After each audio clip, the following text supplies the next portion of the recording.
Est-ce que Noël et éco-responsabilité, ça vous parle? Ah oui.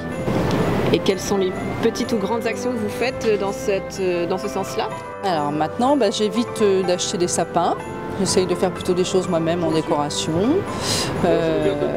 J'essaye plutôt d'acheter des choses de seconde main aussi, même pour la déco. Pas plus que ça. Pas plus que ça. Non. On est pour le circuit court parce que nous on vit à la campagne et donc plus c'est court mieux c'est.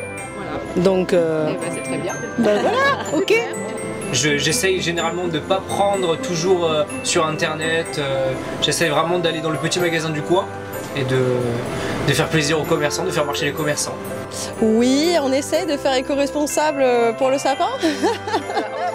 Voilà. Actions vous faites justement Après, de le remettre dans les recycleries, ou ici notamment le mettre sur la plage pour la protection des dunes. Voilà, c'est surtout ça par rapport au sapin.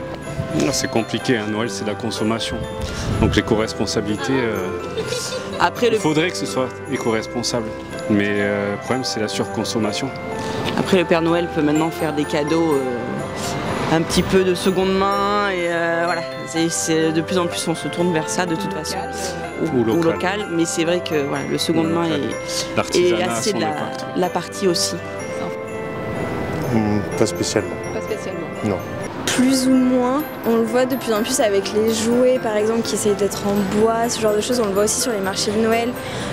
Mais après, pas plus que ça non plus, je vois pas forcément ce que par exemple moi je peux faire au quotidien. On essaye quand on peut en tout cas et qu'on voit des choses qui peuvent un peu différencier de ce qu'on peut trouver tous les jours dans les grandes surfaces et que tout le monde peut avoir.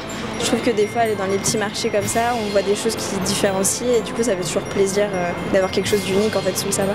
On arrête avec le verbe avoir et on prend plutôt le verbe être, c'est-à-dire être ensemble plutôt que d'en avoir plein les armoires comme disait Souchon. Pourquoi pas.